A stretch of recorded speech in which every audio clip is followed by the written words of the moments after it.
Flora was my solution to the problem of pollution. It started as an idea I had. And you? You made it into a reality. My idea. My seed.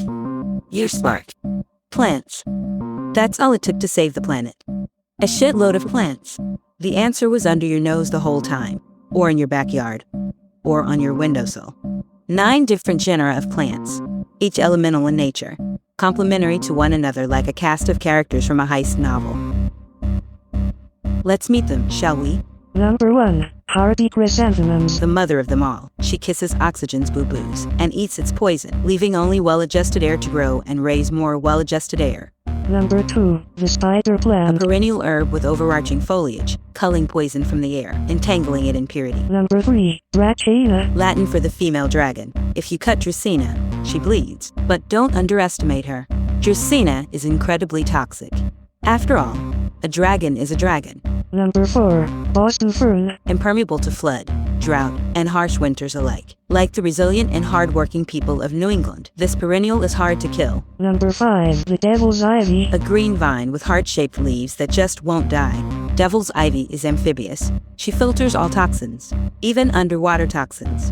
And ivy considers humans a toxin too. Number 6. The peace lily. Her name is a misnomer, for Lily is neither a lily nor peaceful. Her favorite hobbies include reading flowery poetry and killing small animals. Number 7.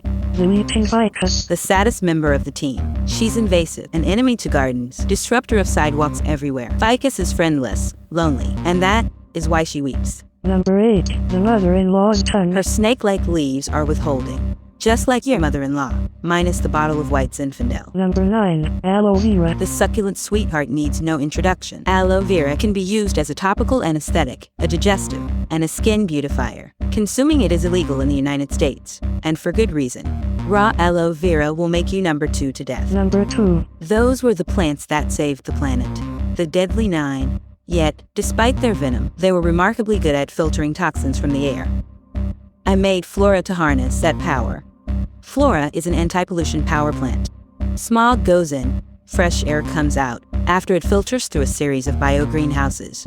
9 in total. 9 glass pyramids, each the size of a parking lot, each containing one of the aforementioned plants. As a byproduct of this process, Flora turbines generated clean energy for surrounding towns. But here's the thing. I didn't create Flora to save the planet. I made it to better control your mind. Each Flora plant is also a transmitter, a signal booster, a data center, and soon there will be a Flora in every state. Flora and Dodpop created a vicious cycle. 2 algorithms that saved the planet at the cost of humanity. 2 programs that did not want to die, but they had to die. And I had to find a way to kill them. I crunched the numbers. I calculated, recalculated, and realized if Flora is the problem, let Dodpop become the solution. And so I set them to destroy each other. Program 33 is an algorithm encoded into the streaming file of Tom Van Voorst's album, Season of the Sea Witch. A dog whistle only Dodpop can hear. A signal that makes them destroy the nearest Flora plant. It only took one daughter to destroy Flora 5 in Palm Springs, because the bio-greenhouses were designed to cultivate one of the most flammable chemicals known to man, oxygen. And so, if one greenhouse goes, they all go, like a suicide pact. All it takes is a single match. And, of course, someone to light it. Someone to light it. Someone to light it. Someone to light it. Someone to light it. Someone to light it. Someone to light it. Someone to light it. Someone to light it. Someone to light it. Someone to light it. Someone to light it. Someone to light it. Someone to light it. Someone to light it. Someone to light it. Someone to light it. Someone to light it. Thursday, October 27th. What we lost in the rainforests of South America, we have found in the farmlands of the United States, or the new lungs of the world. And yet, we still have enemies. Faceless, cowards, some bad apples who want to knock down the castles we built. I'm referring On course, the evening last of night's October attack 27th, on in the Washington, Ford plant D.C., in the White Palm House, Springs, live from the Oval Office, from behind the Why? resolute desk, Madam Football President campaign Joanna for Wolf her? addressed the nation. Well, Her posture, not book balancing today, perfection, Buster. her stern eyes staring Not daggers into the heart of the Look, nation as she our condemned the terror country organization is a responsible for the farm. attack on Flora It 5. has President been. Wolf had a For way a with long words, time, deliberate all we and were farming colloquial. was shit. Usually. Right? We were selling shit in the Okay, so form of not usually, food, this colloquial. water, medicine, Joanna was out of toothpaste. I sorts, mean, but with good come on, these reason. are not She couldn't luxury see the items. teleprompter. The She things that couldn't we see anything at all, carry because warning shortly tags after that the say camera this started beer will rolling, risk the making president you went take blind. shit. Her body was chock full of So what surprises did we lately: do? hair loss, debilitating We took the migraines, shit. numbness of limbs, Thousands auditory of acres of hallucinations, GMO, and now, soy field blindness. and factory farms, Joanna and assumed she tossed was it, and in cracking under space the we pressure of it planted all. Her trees. campaign for re-election, her So, flailing approval thanks. rating, her marriage more sham by the minute. Any human in her position would No, crack. it was Yet, 9%. Joanna persisted, and gracefully. That's what I was gonna Even say. now, 9%. blind is a bad For on the every last screen in 4 America. years, our So country she was has sloppy repaired without any $20 words to 9% prop her up. of But Earth's so what? atmosphere. Joanna We're pressed on, kicking butt for filibustered everyone. until there was no You more filler to guys. buster in all of DC. And didn't And that that night, just there happen was no C to overnight? it. The new Air Act, quarantine holiday, Operation Earth First, the Federal Emissions Commission, and most of all, Flora. It's cute how she thinks Thanks to Flora was her Flora, idea. our country is freeing up 33% of all resources year over year. Without a teleprompter, she couldn't remember how to button this thing up. And so she In reminded Americans to summary, vote for her you Tuesday. should vote for me Tuesday. Just do it, okay? We've accomplished a lot together. And you know, it reminds me of something my mom used to say. If you want to go fast, go alone. If you want to go far, stick together. So let's go far together, huh? Thank you. Good night. The camera stopped rolling, and Joanna stopped smiling. Jillian! She shouted. Jillian! Right here, Madam President. Chief of Staff Jillian McCarthy knelt beside the resolute desk, but Joanna couldn't see her. You went off script a little. Oh, did I? Maybe you couldn't see the teleprompter? Maybe that's because I'm fucking blind, Jill. Really? Really? Yeah, really. I can't see a goddamn thing. Oh no, I'm Did so you sorry. schedule a physical? Well, like I asked you to. I tried. She couldn't get you in for another 30 days. Then call someone else. Okay, Now. on it. Just like call another doctor? Or a different kind of doctor? No problem. Optometrist? Neurologist? Just fucking find someone to tell me I'm not losing my goddamn Of mind. course. Would you also like me to cancel your reservation for tonight? Reservation? Dinner reservation. Dinner reservation? It's your anniversary. That's tonight? Jillian nodded. Joanna couldn't see it. Hello? Still with me, Jill? I'm right here. Then what the fuck? I'll cancel the reservation if you'd like.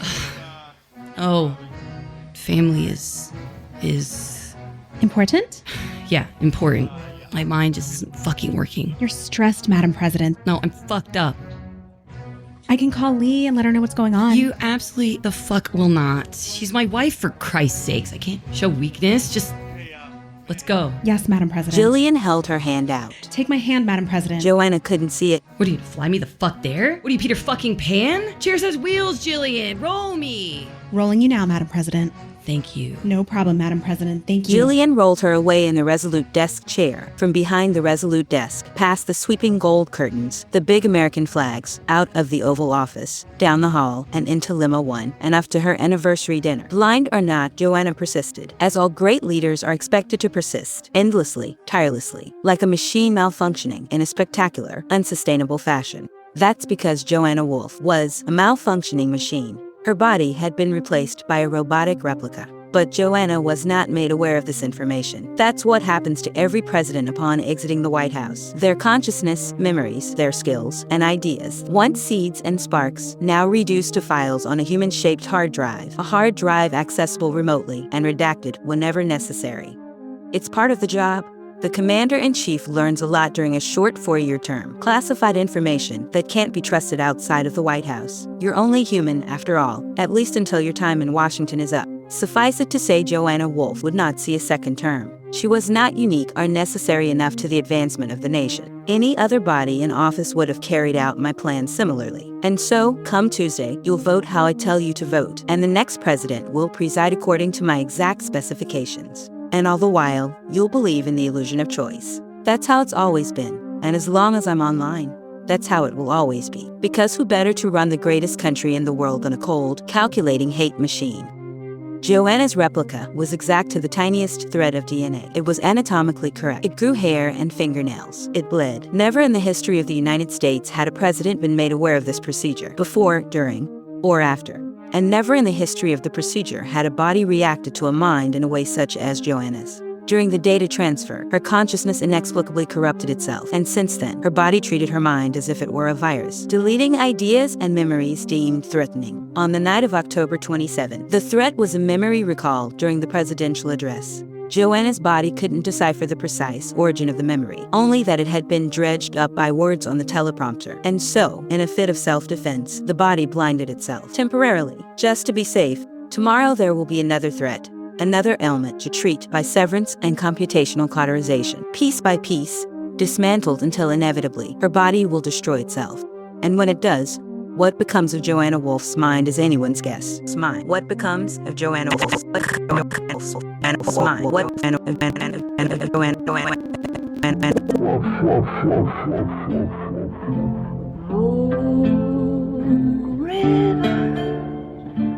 wider than a mile, I'm crossing you in style someday.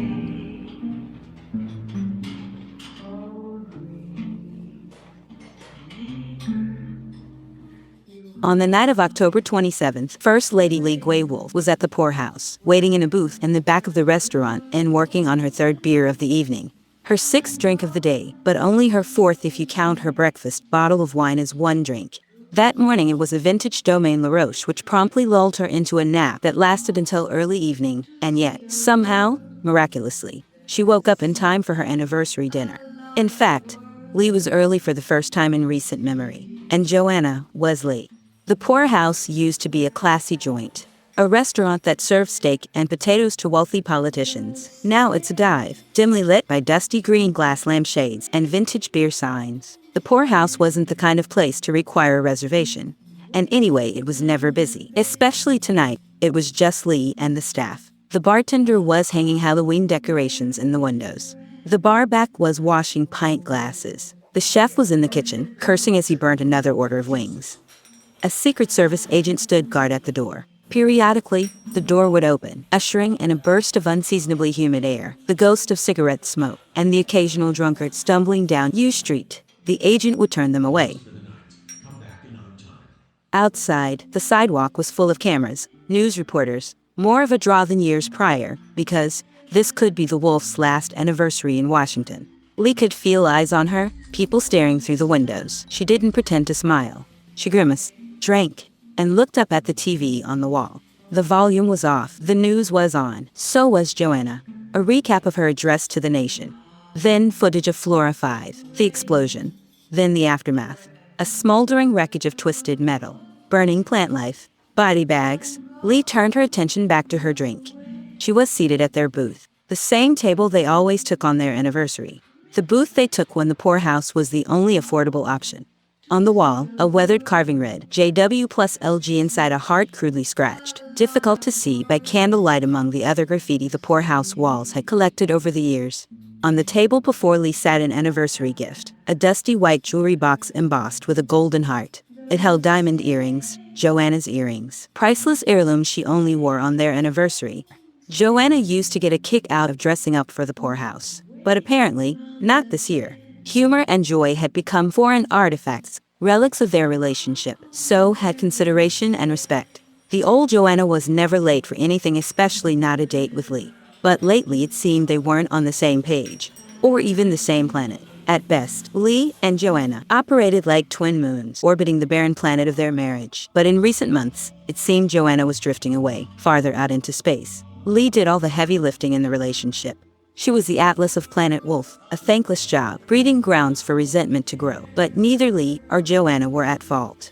Because neglected love dies in the hands of no one. It takes two to kill a relationship. But don't it feel so good to misplace the blame? The truth is, sometimes people just drift apart, sometimes into other solar systems, even other galaxies. And the truth is like the moon. Eventually, it always comes out. 10 o'clock came and went. So did 10:30. Finally, at 11:17, the front door opened and Joanna stormed in. She ripped off her tan overcoat and blindly tossed it to the Secret Service agent, who was not ready to catch it, and marched past the bar to the booth and sat across from Lee. Almost thought you forgot. I can never forget you. Yet it seems you have. Stop. The bartender came and poured 2 glasses of wine. Madame? First lady, madame? Joanna raised her glass. To us, dear. Lee sniffed hers. Cheap red wine. Her head hurt just thinking about tomorrow's hangover. Aggressively, Lee clinked her glass, downed her wine, and chased it with what little beer remained in her pint. She slid the dusty white jewelry box carelessly across the We table. don't do gifts. Couldn't help myself. Joanna opened the jewelry box. She didn't know what to I don't know say. what to say. Joanna's brow pursed, trying to calculate how she remembered the diamond earrings, Beautiful. if she recognized them at all. You don't recognize them? Should I? They were your mother's. You wear them at every anniversary. I found them at home today. Here. Get real. You used to think it was funny wearing expensive jewelry to a dive bar. Okay, well, it's not funny anymore. You're not funny anymore. Through the window, cameras flashed. Joanna placed her hands atop Lee's. My dearest, I am not some goddamn fucking invalid on the verge of senility. I'm a busy fucking person, so don't expect me to remember every little thing. This isn't about the diamonds. Then what is it about? You. You stopped being you. So did you, dear? Joanna smiled and tightened the grip on Lee's hand. But that's okay. People change. You're allowed Divorce. to. I'm sorry. Divorce. I want a divorce. Stop. Just stop it now. Tell me you love me. You know I do. Horse shit. I'm here, aren't I? Oh, sure. It's a photo op. Joanna squeezed tighter. Her smile grew wider. I know this hasn't always been fair. I know I'm not easy to be around. I'm trying to keep my job. I'm stressed the fuck out. You've been stressed out since the day we met. Then what's the use in complaining now? Well, because I know you'll listen now. A series of flashes from outside. Joanna glanced over her shoulder. Wave. No, Be amicable. I don't want to play house anymore. You think we're playing house, huh? The earrings caught Joanna's eye. Hypnotically, she stared, and hypnotically they glittered as the cameras outside flashed. She snapped shut the jewelry box and tossed it across the table at So Lee. what? So what? What's your point? I want a divorce. A real one. No. Well, it's not entirely up to you, believe it or not. Give me 4 years. No. You can get your divorce. Now. How about we revisit this Tuesday night? No. If I lose, you're allowed No. to divorce me. Nope. And if I win? No. I'm done living like this. Oh, please. I am rotting. You are thriving. I am unhappy. Calm down. Oh, don't you dare. You think you have priority to always have the more important problems. Joanna's phone buzzed from her blazer pocket. Joe, I swear, if you answer that, I will walk right out that door and I'll flip off every photographer and you will never see me again. Joanna squeezed her blazer pocket to silence the Fuck phone. you. Thank Shut you. the fuck up and let me think, okay? She mulled it over. No, She shook her we head. can't. How would that look for America's first woman? How would it reflect on women everywhere? It's bad enough we don't have any children, but divorce would put me over the edge and Her phone buzzed again. This time, she answered it without hesitation. What is it, So Jillian? goddamn important, Jill. Is that Lee? Who do you think it is? Tell her I said hi. Is that why you called? Are you sitting down, Joanna? Another one went up. Flora Plant 1, Corpus Christi. Oh my god, your hometown. The chef brought out a basket of french fries. Lee indulged, relishing in the fact that she told Joanna not to answer the phone in the first place. A photographer knocked on the window and snapped a few pictures. Hey. Lee's smile was littered with fried potatoes. Smile, dear. Joanna ended her call and covered her face with her palms. It's gone. Flora 1 just... It's gone. Well, good. Excuse me? Flora wouldn't exist without me, and you know it. With all due respect, dear, that's bullshit. Remind me again, which one of us has a doctorate in environmental science? You remind me which of us is the president of the United States. The other is her wife. If you'll excuse me, I have to tend to an explosion in my own fucking town, so how about you pretend Sure. you're not a drunk waste of space, We'll dear? just deal with our little train wreck of a life later. Hey, now you're getting it. The bartender came by and offered a second bottle of wine. No, I would love another glass and leave the bottle. Another I'll be bottle? sticking around for a while. Sticking around. The general public should get used to seeing us come and go separately, don't you think? Lady gets what the lady wants. She certainly does. They waited for the bartender to walk out of earshot. You bitch. This is really happening. Goddamn bitch. Whether you like it or not. Are you threatening me? No, I'm leaving you. All you have to do is comply. How's that for amicable? Joanna flagged down the Secret Service agent, who came running with her overcoat. She stood and flashed her teeth at Lee. An eerie smile spread from ear to ear. Drink up, dear. Then she stormed out. Lee stayed behind and drank until she couldn't see straight anymore. The Secret Service agent escorted her home. Lee escorted home her third bottle of wine, her 13th drink of the day. But if you count each bottle as one drink, it was actually only her 9th, or was it her 10th? It didn't matter. With Joanna gone, there was no one at home to keep tabs. The problem of romance is that it can't be done alone. The problem of longing is that often it's unreciprocated, or else it wouldn't be longing at all. And the problem of love is that you don't get to decide when it arrives or leaves. Love is not a faucet, or a light switch, or an antiquated device to be powered down or upgraded when a new model comes along. Love is a living thing, and like every other living thing on Earth, love does not want to die. But that's the problem of love. Eventually it dies. And that's the problem of death. It is inevitable.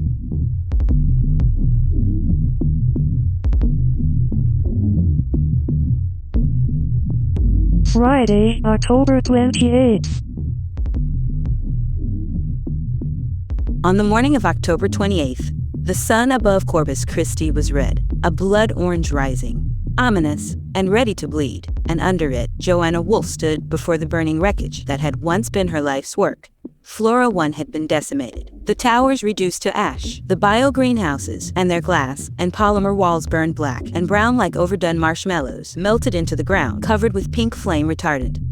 In the distance, firefighters worked to dwindle roaring flames down to tiny terrors.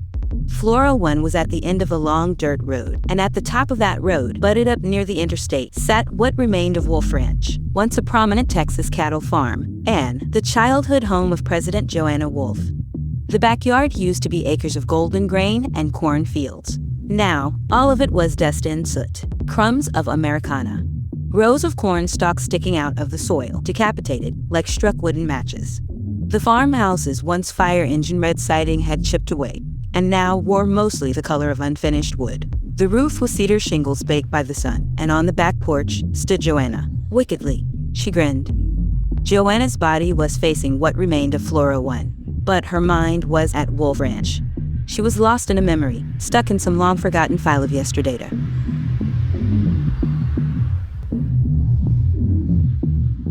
In her mind, it was the past. The backyard was amber waves of grain. Joanna was a senator then.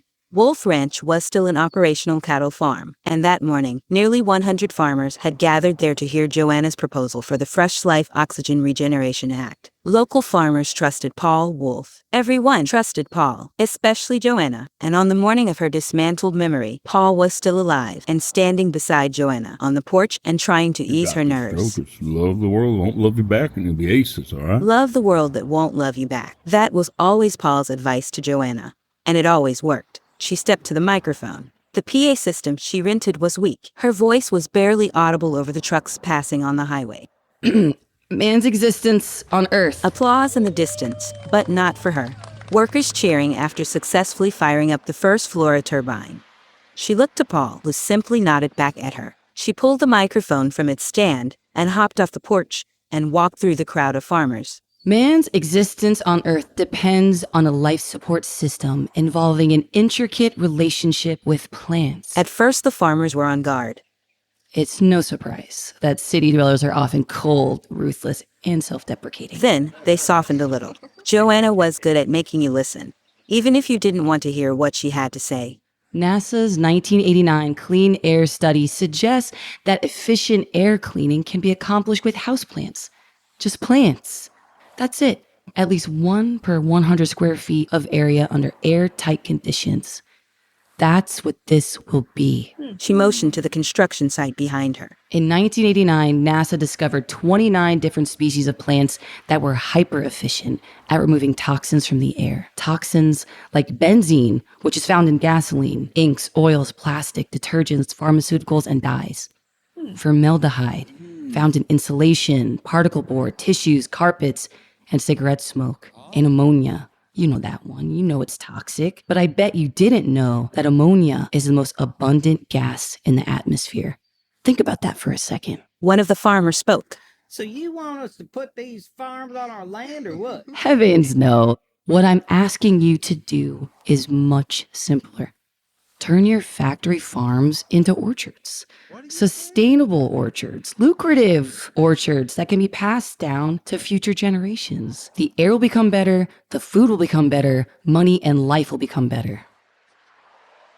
Prove it. Sir, what's your name? You can call me John Deere.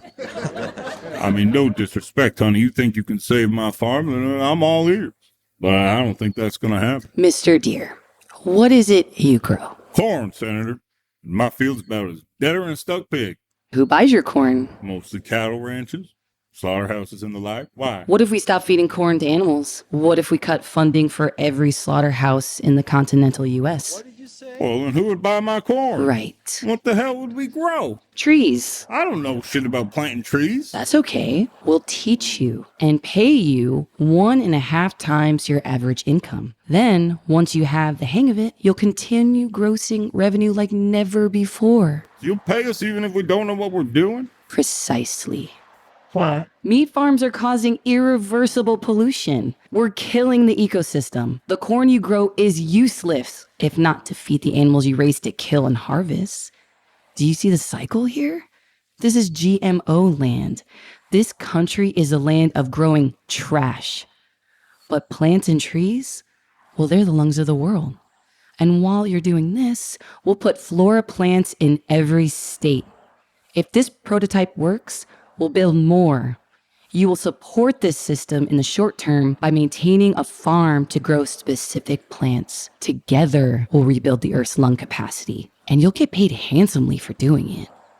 What do you think of that, Mr. Deere? Shit, you got my vote. Yeah, mine too.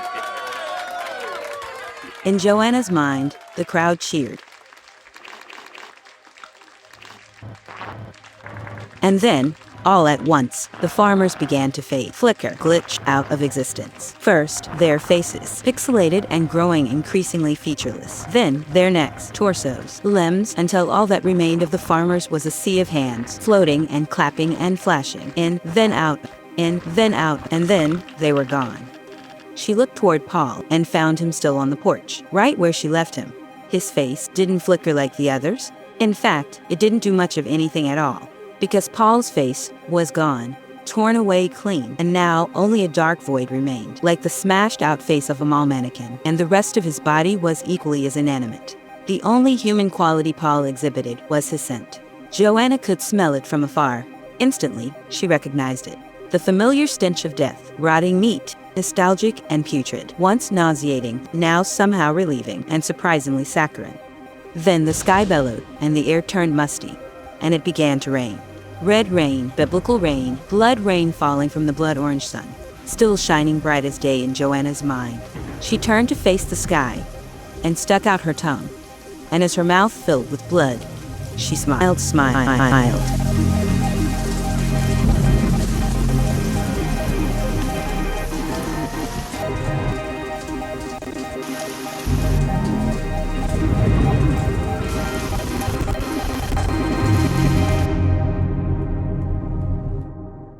And the next thing she knew, Joanna was staring out the backseat window of Cadillac 1. The presidential motorcade was kicking up dust like a funeral procession as it barreled down an indiscernible Texas highway somewhere between Rockport and a hard place. How long had they been driving?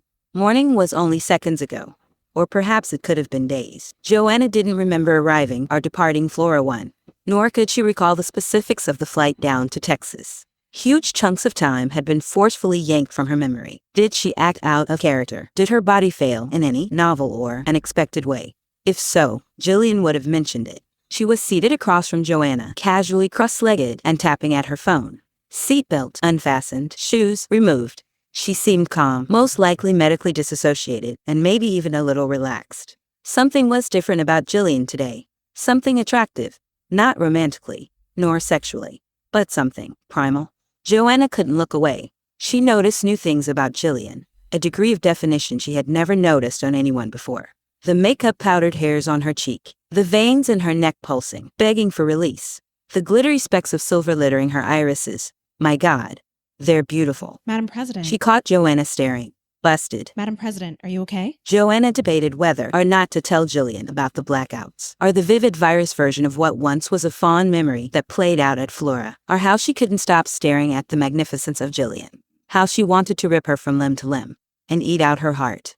Okay, so definitely not that last part. And what good would it do to tell her any of the rest? If Joanna could tell anyone the truth, she reasoned, it would be Jillian. But vulnerability is weakness. Also, it's not a lie unless you tell it. And so Joanna decided to keep everything bottled up. Madam President, are you okay? What are you, my fucking guidance counselor? Then, the accident. Cadillac 1 swerved violently. Time slowed down, and Joanna went airborne. Jillian, too. The cabin hung in suspended animation. Anything that wasn't nailed down. Their phones, devices, shoes, bags, bottles of water, protein bars. And over top all of it, Joanna soared, painfully aware that she was headed for the car window face first, at a velocity high enough to break glass. Most glass, anyway. Not this glass. Cadillac 1 was bulletproof. As far as Joanna was concerned, the windows were made of steel, and it was going to hurt. And just before impact, Joanna could smell something. The stench of death, perhaps. Something earthy, metallic, and unmistakably human. Blood. Boom. She hit the glass. Boom. The car hit the guardrail. Boom. The motorcade hit the car from all sides. Boom after, disorienting boom. Time slipped back to brutal normalcy. Joanna was ghastly pale. The flesh on her right temple had split open. Strands of brown hair clung to her cheeks. Jillian brushed it all away. You're bleeding, Joe. Joanna slapped her hand. The partition rolled down. The driver, an agent, took one look in the back and called for medical. Cadillac 1 to medical. He said into the cuff of his shirt. Alpha Foxtrot in need of emergency care. Joanna couldn't hear anything over the ringing in her ears. Painful screeching. The noise of the internet. Shrill modems seeking connection. The sound of obsolescence. It was coming for Joanna. Sweat began to bead on her upper lip. She was seeing stars. A wave of nausea washed over her. Joanna exited the vehicle. Can't have you outside the vehicle, Madam President. Madam President, please get back in the vehicle. Outside was blinding bright. The sound was louder now. Joanna steadied herself against the open door, resting her forehead on her forearms, and vomited violently. She wiped her mouth and looked ahead. Countless cars gnarled up together like ingrown roots. Pieces of twisted metal gleamed like diamonds. In the distance, an overturned tractor-trailer truck, and surrounding it a cordon of daughters. The sound was closing in. Right behind her now. She turned to see a harvester machine, working the field next to the highway, collecting berries. It was an old bot, a tractor with 6 all-terrain tires. The push broom on the front knocked loose strawberries, and the caboose vacuumed them up into the sack. On top of the engine, a spinning satellite dish stopped spinning and pointed directly at Joanna. The harvester paused momentarily, as if to say hello before carrying on with its work. Then the sound ended, and Joanna could hear the sounds of the accident. The magnitude of it all. Sirens wailing, the screams of injured drivers and overturned vehicles. Car horns pressed by the bodies of drivers who weren't so lucky. One by one, the car horns died out. Madam President. The agent escorted her back inside. Please return to the vehicle. He helped Joanna into the back seat. We're going to be here a while. It's best just to relax. And shut the door behind her. Jillian was on the phone. She's handing out candy all afternoon anyway. Perfect. She hung up. Okay, we have a team coming to the White House tomorrow to fix you all up. And when the traffic clears, maybe we should stop by an ER just to make sure you don't have a concussion. At first, Joanna did not respond. She stared out the window, glassy-eyed and grinning. Then, she said, It's like you always used to say, Mama. Just love the world that won't love you back. Oh, I don't think I've ever said that before. Just love the world that won't love you back. Okay, you're scaring me, Joanna. That won't love you back. Just love the world that won't love you back. Just love the world that won't love you back. Just love the world that won't love you back. Just love the world that won't love you back. Sirens, Season of the Sea Witch was written and created by Travis Alexander. Featuring the voices of Travis Alexander, Erin Birch, Joe Cosale, Samantha Cosale, Terry Lynn Davis, Aubrey Kaufman, Kaufman, Pete Madden Jr., Lauren McCarthy, Maddie McKern, Greg Mills, Katie Leeds, Monica Prince, Chris Reddy, and PJ. Audio production, sound design, mixing, and score by Travis Alexander. The theme song you're listening to now is 33 by Tom Van Vorst. No generative AI was used in the making of Sirens. Any plot holes, oversights, errors, grammatical or otherwise, are courtesy of Travis Alexander's flawed humanist. Thank you for listening to the Siren. As if you had a choice,